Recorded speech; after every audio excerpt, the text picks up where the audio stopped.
So hello my dear students, how are you? I hope all you are fine and doing good.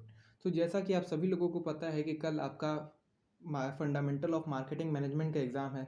और ये काफ़ी आप लोग का मार्क्स गेनिंग सब्जेक्ट है, काफ़ी इजी सब्जेक्ट है एंड काफ़ी बच्चे इसमें काफ़ी ज़्यादा स्कोर करते हैं। तो आज इस पर्टिकुलर वीडियो में हम आपके जो मोस्ट इंपॉर्टेंट एमसीक्यू बन सकते हैं आपके फंडामेंटल ऑफ मार्केटिंग मैनेजमेंट को लेके, जो आपके एग्ज़ाम में आ सकते हैं या हर बार पिछले एग्ज़ाम में आए हैं या रिवाइज हुए हैं, या चाहे कहीं भी जो भी आपके इंपॉर्टेंट क्वेश्चन हो, वो सारे क्वेश्चंस को आज हम लोग डिस्कस करने वाले हैं। बेसिकली इस वीडियो में 30 क्वेश्चन रहेंगे। आपको 1-2 घंटे बाद फिर एक वीडियो मिलेगी, उसमें भी 30 क्वेश्चन रहेंगे। ऐसे कर करके हम लोग आपको 5 वीडियो प्रोवाइड करेंगे एंड 5 वीडियो के अंदर हम लोग आपको 150 क्वेश्चन प्रोवाइड करेंगे। बेसिकली 150 क्वेश्चन में से ही आपका पूरा पेपर क्रैक हो जाना है। जितने भी क्वेश्चन एग्जामिनर बना सकता है, सारे क्वेश्चन इसमें हम लोग डिस्कस करेंगे, सारी चीज़ें डिस्कस करेंगे। स्टार्ट करते हैं पहले क्वेश्चन से। आपको इस क्वेश्चन में एक और बात बता दूं, आपको इस क्वेश्चन में नीचे आंसर भी दिया है। अगर आप बोलेंगे तो मैं आपको ये पीडीएफ शेयर भी कर दूंगा, अगर आप बाद में पढ़ना चाहते हैं।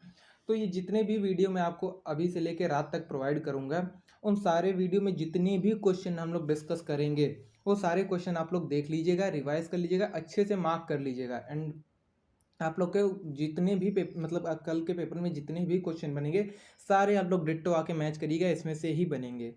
और मैं आपको एक एडवाइस बता देता हूँ, एक चीज़ और।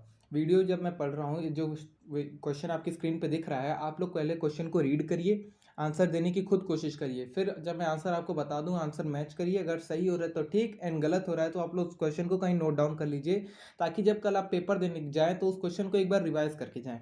इससे क्या होगा, मान लीजिए जो आप सही क्वेश्चन आज कर रहे हैं तो वो आपका डेफिनेटली सही होगा, आप कल भी सही करेंगे, परसों भी सही करेंगे, नरसों भी सही करेंगे। लेकिन जो क्वेश्चन आपका गलत हो रहा है, आप उसको अगर नोट डाउन करके रखेंगे तो आपका जब एग्जाम देने जाएंगे तो आपको बस उसी क्वेश्चन को रिवाइज करना पड़ेगा। बातें काफ़ी ज़्यादा हो गई, अब हम लोग शुरू करते हैं। फर्स्ट क्वेश्चन है, मार्केटिंग यूटिलिटी कंसिस्ट ऑफ। तो यहाँ पे आपका 4 ऑप्शन है, price, place price, product, place price and profit, and product price place and promotion. तो मार्केटिंग यूटिलिटी में कौन कौन सी चीज़ें आती हैं, ये बेसिकली क्वेश्चन आपसे ये पूछा है। तो उसमें क्या क्या आता है, प्राइस आता है, ऑप्शन नंबर ए आपका प्राइस है, option B place and price है, option C product place price and profit है, and option number D product price place promotion. तो बेसिकली जो आपका मार्केटिंग यूटिलिटी है, उसमें ये जो प्रोडक्ट है, प्राइस है, प्लेस है, प्रमोशन है, ये सारी चीज़ें आती हैं। तो इसका जो करेक्ट आंसर होगा वो कौन सा होगा, आपका ऑप्शन नंबर डी जो है वो आपका करेक्ट आंसर है। मार्केटिंग, सॉरी क्या पूछा, एक सेकेंड। हाँ, मार्केटिंग यूटिलिटी में क्या चीज़ें कंसिस्ट होती हैं, ये क्वेश्चन आपसे पूछा था। तो मार्केटिंग यूटिलिटी में आपका प्रोडक्ट भी आता है, प्राइस भी आता है, प्लेस भी आता है एंड प्रमोशन भी आता है। तो जिस वजह से हमारा जो ऑप्शन नंबर डी है वो करेक्ट है। आगे बढ़ते हैं क्वेश्चन नंबर 2 की तरफ।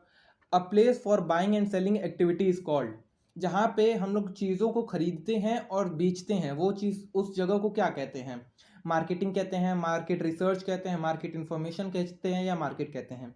तो आई होप ज़्यादा से ज़्यादा लोगों को इस क्वेश्चन का आंसर पता होगा। ये बहुत ही बेसिक क्वेश्चन है, आपका एग्जाम में आ भी सकता है, आपके एग्जाम में इंपॉर्टेंट क्वेश्चन आ भी सकता है। तो वो जगह जहाँ पे हम चीज़ों को खरीदते हैं और बेचते हैं, तो उस जगह को क्या कहते हैं? मार्केट कहते हैं, मार्केटिंग कहते हैं, मार्केट रिसर्च कहते हैं, मार्केटिंग इन्फॉर्मेशन कहते हैं। तो क्या कहते हैं? बेसिकली उस जगह को क्या कहते हैं? मार्केट कहते हैं। Market is a place where buying and selling activities are to be done. Question number 3 की तरफ बढ़ते हैं। The exchange value of goods and services in term of money is called. तो exchange of value of goods and service, यानी कि चीज़ों का, सामान का आदान प्रदान किसके किसके एक्सचेंज हो रहा है, किस टर्म में हो रहा है? पैसे के टर्म में हो रहा है। हम कोई चीज़ का एक्सचेंज कर रहे हैं, यानी कि गुड्स एंड सर्विसेज का एक्सचेंज कर रहे हैं, खरीद रहे हैं, सेल कर रहे हैं, तो ये एक्टिविटी जो हो रही है किसके टर्म में हो रही है? मनी के टर्म में हो रही है। तो इसको क्या कहेंगे? प्रोडक्ट कहेंगे, बाइंग कहेंगे, सेलिंग कहेंगे, या प्राइस कहेंगे? तो क्या कहेंगे? इसका जो करेक्ट आंसर है वो है आपका ऑप्शन नंबर ए, यानी कि प्राइस। जो भी चीज़ें एक्सचेंज हो रही हैं, चाहे गुड्स एंड सर्विसेज, अगर इन मनी के टर्म में हो रहा है तो उसको हम लोग क्या कहेंगे? प्राइस कहेंगे। आगे बढ़ते हैं क्वेश्चन नंबर 4 की तरफ। Selling the same product at different price is known as. एक ही वस्तु को अगर हम भिन्न भिन्न मूल्यों पे बेच रहे हैं तो उसको क्या कहेंगे? प्राइस लाइनिंग कहेंगे, डुअल प्राइसिंग कहेंगे, जियोग्राफिकल प्राइसिंग कहेंगे, मोनोपोली प्राइसिंग कहेंगे। क्या कहेंगे उसको? अगर हमारे एक ही गुड को हम अलग अलग प्राइस पे अलग अलग लोगों को सेल कर रहे हैं तो उसको क्या कहेंगे? प्राइस प्राइस लाइनिंग कहेंगे, डुअल प्राइसिंग कहेंगे, जियोग्राफिकल प्राइसिंग कहेंगे, या मोनोपोली प्राइसिंग कहेंगे? तो उसको हम लोग क्या कहेंगे? उसको हम लोग कहेंगे डुअल प्राइसिंग कहेंगे। आई होप आपको इसका आंसर पता था। आगे बढ़ते हैं क्वेश्चन नंबर 5 की तरफ। तो क्वेश्चन नंबर 5 क्या है? The word use to convey the advertisement idea is, यानी कि जो वर्ड हम लोग यूज करते हैं एडवर्टाइजमेंट आइडिया को कन्वे करने के लिए उसको क्या कहते हैं? एडवर्टाइजमेंट कहते हैं, एडवर्टाइजमेंट रिसर्च कहते हैं, एडवर्टाइजमेंट कॉपी कहते हैं, या एडवर्टाइजमेंट बजट कहते हैं। जो जिस शब्द का हम यूज़ कर रहे हैं अपने एडवर्टाइजमेंट आइडिया को कन्वे करने के लिए, लोगों को बताने के लिए, तो उसको क्या कहते हैं? एडवर्टाइजमेंट कहेंगे, या एडवर्टाइजमेंट रिसर्च कहेंगे, एडवर्टाइजमेंट कॉपी कहेंगे, या एडवर्टाइजमेंट बजट कहेंगे? क्या कहेंगे उसको? आपका ऑप्शन नंबर ए एडवर्टाइजमेंट है, option number B advertisement research है, एडवर्टाइजमेंट कॉपी है, या एडवर्टाइजमेंट बजट है। क्या कहेंगे उसको? उसको हम लोग क्या नाम से डिनोट करते हैं? एडवर्टाइजमेंट कॉपी के नाम से डिनोट करते हैं। ठीक है, आगे बढ़ते हैं क्वेश्चन नंबर 6 की तरफ। क्वेश्चन नंबर 6 क्या है हमारा? Advertisement promote. एडवर्टाइजमेंट किस चीज़ को प्रमोट करता है? हमारे परचेज को प्रमोट करेगा, हमारे प्रोडक्शन को प्रमोट करेगा, हमारे सेल्स को प्रमोट करेगा, हमारे प्राइस को प्रमोट करेगा। एडवर्टाइजमेंट से किस चीज़ का प्रमोशन होता है? हमारे परचेज का होता है, हमारी खरीदारी, प्रोडक्शन, हमारा जो सामान बनाते हैं उसकी जो है उसका प्रमोशन, वो उसका प्रमोट करता है, सेल्स को प्रमोट करता है, या हमारे प्राइस को प्रमोट करता है। तो किसको प्रमोट करता है एडवर्टाइजमेंट? एडवर्टाइजमेंट बेसिकली हमारे सेल्स को प्रमोट करता है। किसको करता है?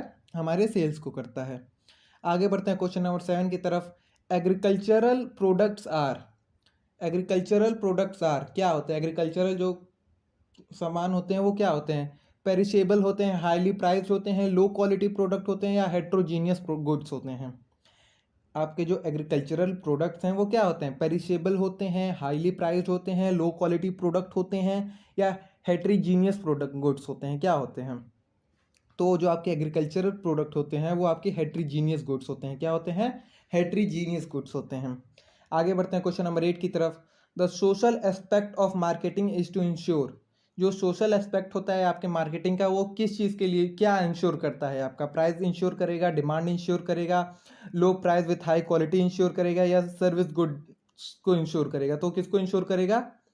किसको इंश्योर करेगा? आपका जो सोशल एस्पेक्ट ऑफ मार्केटिंग है वो किसको इंश्योर करेगा? आपके लो प्राइस एंड हाई क्वालिटी जो आपका एस्पेक्ट है इसको इंश्योर करेगा। क्या? आपका जो सोशल एस्पेक्ट है आपके मार्केटिंग का है वो आपकी लो प्राइस एंड हाई क्वालिटी को दिखाता है। बेसिकली क्वेश्चन आपसे ये पूछा है कि मार्केटिंग का जो आपका मार्केटिंग कर रहे हैं उसका आपके समाज के प्रति क्या है, समाज के प्रति क्या एस्पेक्ट है? तो आप लो प्राइस पे हाई क्वालिटी प्रोवाइड करेंगे, तो यही आपका मार्केटिंग का उद्देश्य है समाज को लेकर के। आगे बढ़ते हैं क्वेश्चन नंबर 9 की तरफ। यहाँ पे क्वेश्चन नंबर 9 आपका केस बेस्ड स्टडी है, इसको आप लोग देख लीजिए, आंसर इससे भी क्वेश्चन पूछ सकता है, हालांकि चांसेस कम है, लेकिन एक बार हम लोग रीड कर लेते हैं। The orange juice manufacturer know that orange juice is most often consumed in the morning, however they would like to change this and make the drink acceptable during other time period during the day. Which form of segmentation would they need to work and establish strategy reflective to their desire? Basically question आपसे ये पूछ रहा है कि एक orange juice manufacturer company है, वो ये चीज़ नोटिस करती है कि जो लोग जूस को प्रेफर करते हैं, पीना पसंद करते हैं, वो सुबह टाइम में पसंद करते हैं। लेकिन कंपनी इस चीज़ को बदलना चाहती है, वो चाहती है कि लोग दिन के और भी समय जूस को कंज्यूम और दिन के और भी समय जूस को कंज्यूम करें। तो इसके लिए वो क्या अपने स्टेप्स ले, क्या ऐसे तरीके अपनाए जिससे वो लोगों को बदल सकती है और अपना जो डिज़ायर है उसको प्राप्त कर सकती है।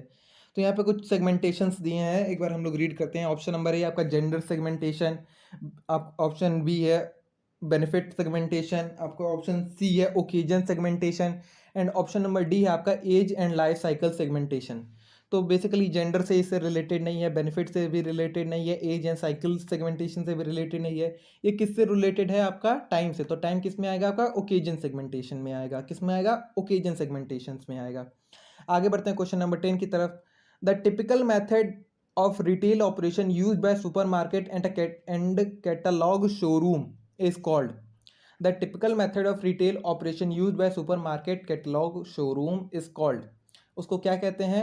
एक टिपिकल मेथड जो हमारे सुपरमार्केट या कैटलॉग शोरूम द्वारा यूज़ किया जाता है तो उसको क्या कहते हैं? Self service retailing, limited service retailing, full service retailing, या सर्विस मर्चेंडाइजर। तो उसको क्या कहते हैं? फुल सर्विस रिटेलिंग कहते हैं। क्या कहते हैं?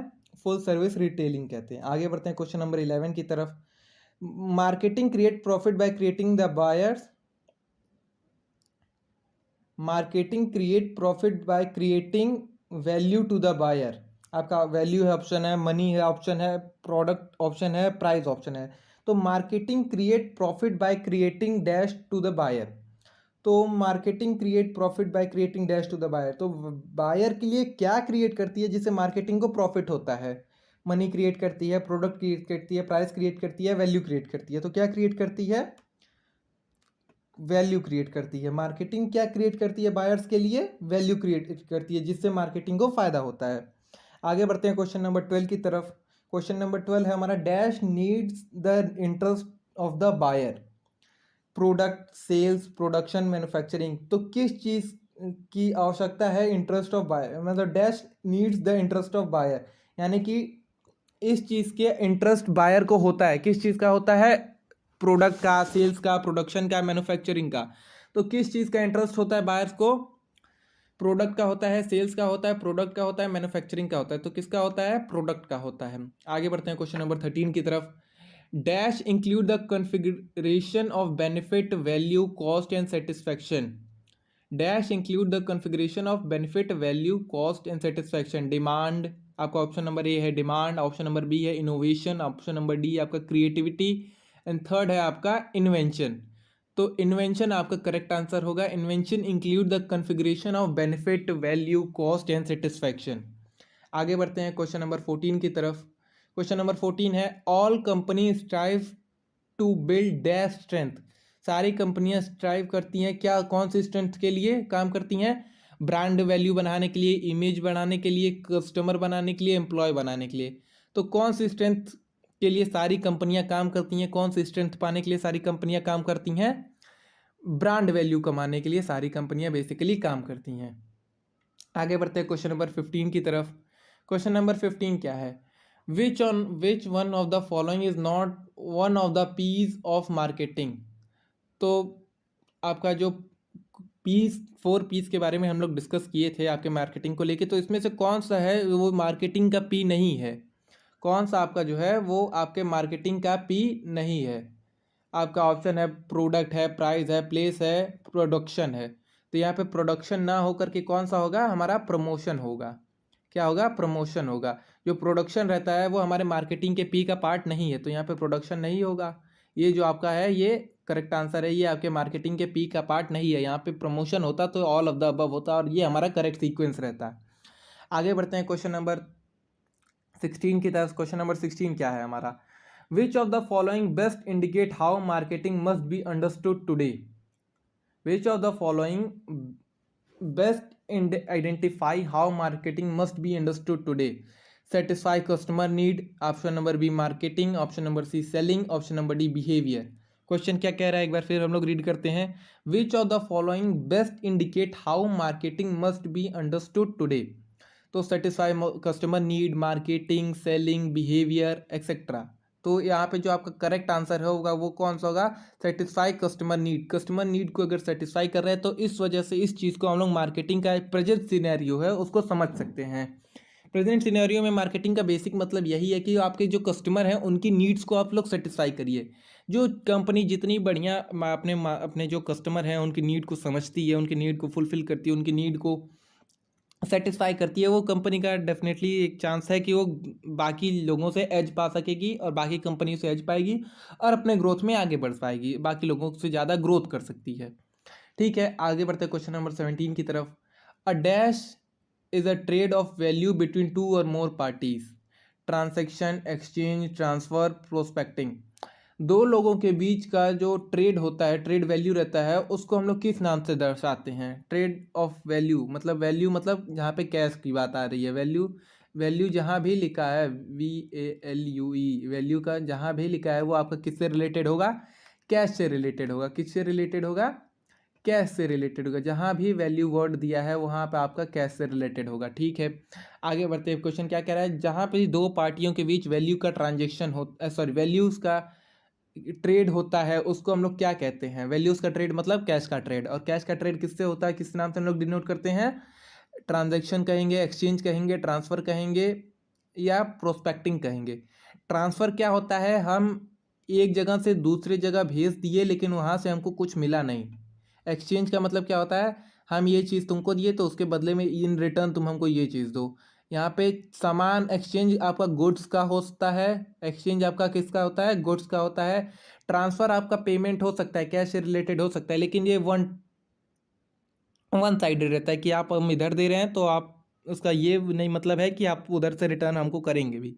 लेकिन जो ट्रांजेक्शन रहता है वो आपका कैश से रिलेटेड भी रहता है, और वो एक जगह से अगर दूसरी जगह जा रहा है तो चांसेस हैं कि वहाँ से इधर भी आएगा। आगे बढ़ते हैं क्वेश्चन नंबर 18 की तरफ। क्वेश्चन नंबर 18 क्या कह रहा है, which concept hold the consumer will not buy enough organization product unless it take large scale selling and promotion effort.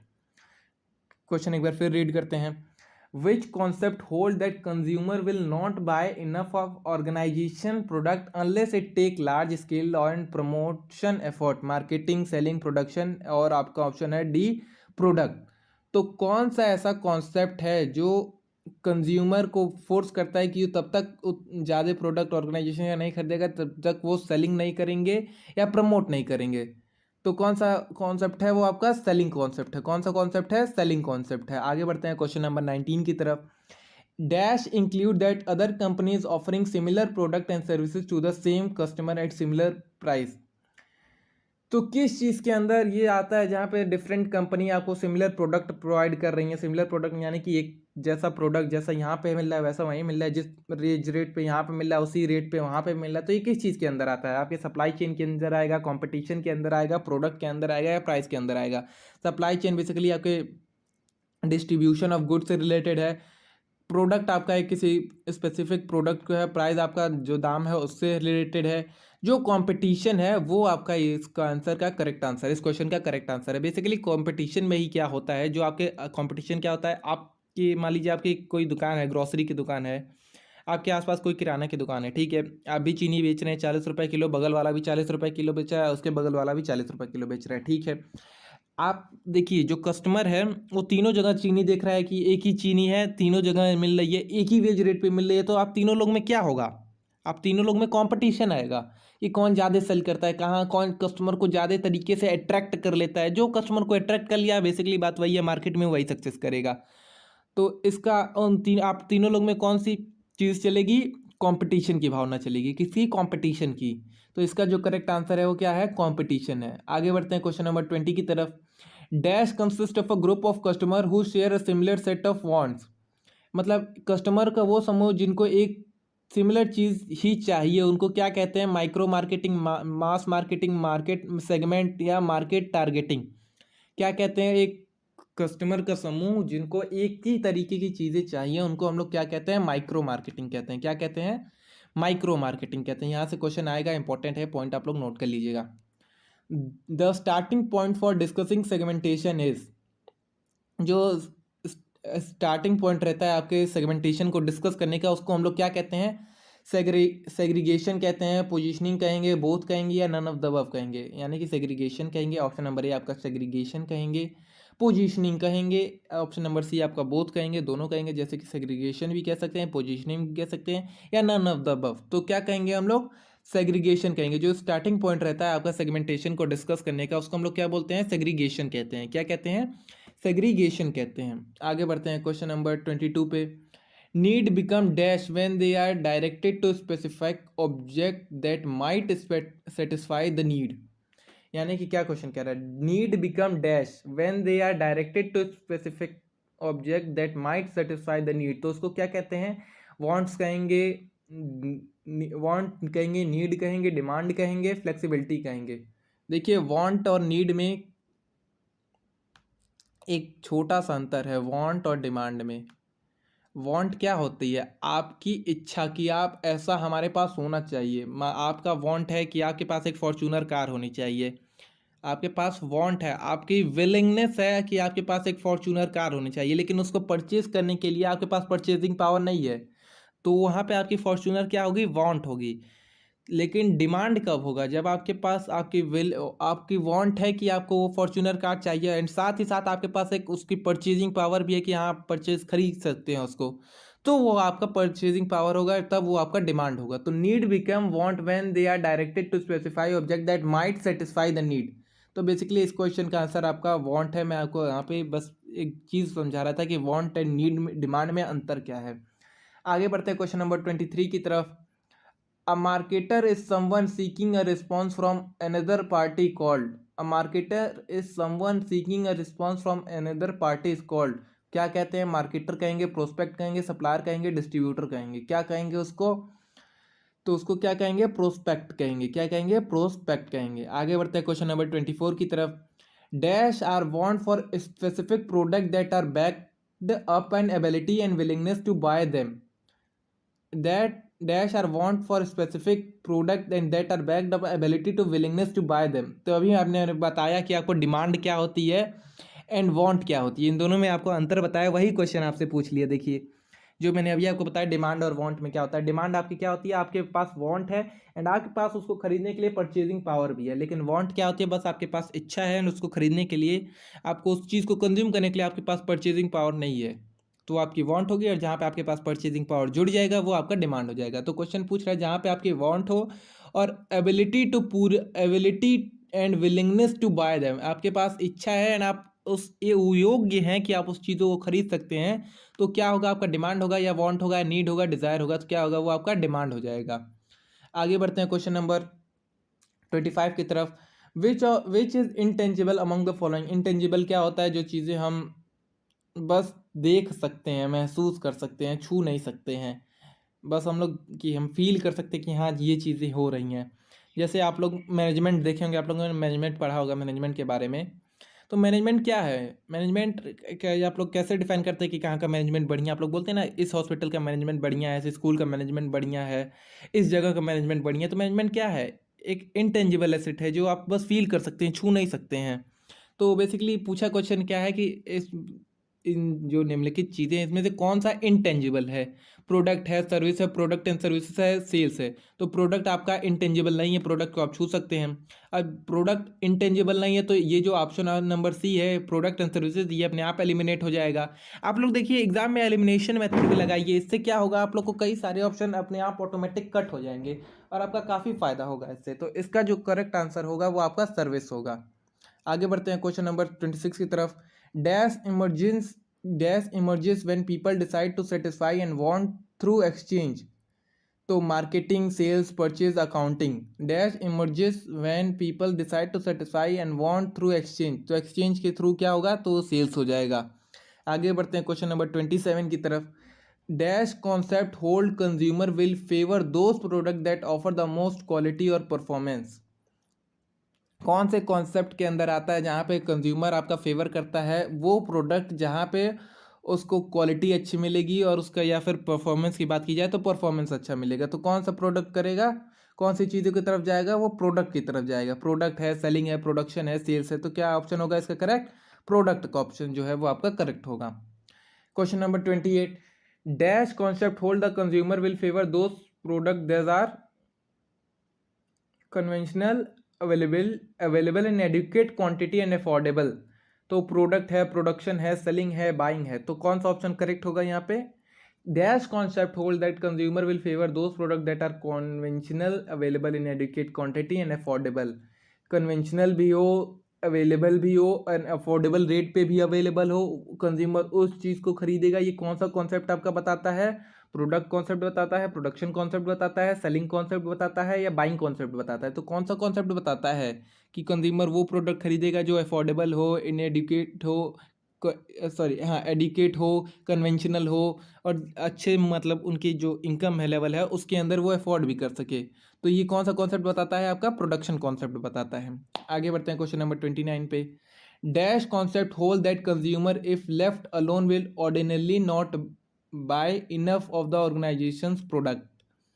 Dash concept hold that consumer is left alone will ordinarily not buy enough of the organizational product.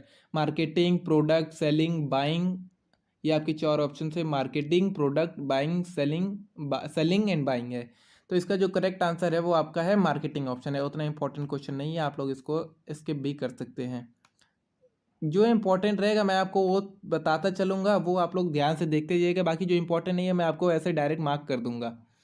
आज का last question, question number 30। इसके बाद हम आपको एक कुछ समय बाद फिर वीडियो प्रोवाइड करेंगे, आप लोग उसको भी देखिएगा। उसमें भी हम लोग जो भी इंपॉर्टेंट क्वेश्चन रहेगा उसमें वीडियो में भी डिस्कस करेंगे। तो बेसिकली आपको जो भी 4-5 वीडियो आपसे आप लोग को एग्जाम कल है, जब तक जो भी वीडियो मैं अब आपको प्रोवाइड करता जा रहा हूँ सारी वीडियो आप लोग देखिए। सारे क्वेश्चन आपको जो अब से वहाँ तक प्रोवाइड किए जाएंगे, 200 क्वेश्चन 150 क्वेश्चन जो भी रहेंगे वो सारे आपके इंपॉर्टेंट हैं। सारे जो भी आप पेपर कल दे के आएंगे आप बैठ के मिलाइएगा, सारे के सारे क्वेश्चन आपके इसमें से मैच करेंगे। तो आप लोग इसको सीरियसली लीजिए, फॉलो करिए एंड जो भी क्वेश्चन मैं बता रहा हूँ उसको सीरियसली आप लोग आंसर करने की कोशिश करिए। तो dash involve managing demand which is turn involve managing customer relationship, marketing management, direct marketing, production management and advertising. तो dash involve managing demand which in turn involve managing customer relationship, marketing management आपका option number A, option number B direct marketing, option number C production management, option number D advertisement. तो इसका जो correct answer है वो आपका marketing management है, यानी कि marketing management involve managing demand which in turn involve managing customer relationship. So that's all for today. इस वीडियो में आपका इतना ही था। Thank you so much. आप अगले वीडियो जब भी मैं प्रोवाइड करूँ तो उसमें भी जितने क्वेश्चन आप लोग उसको सीरियसली फॉलो करिए।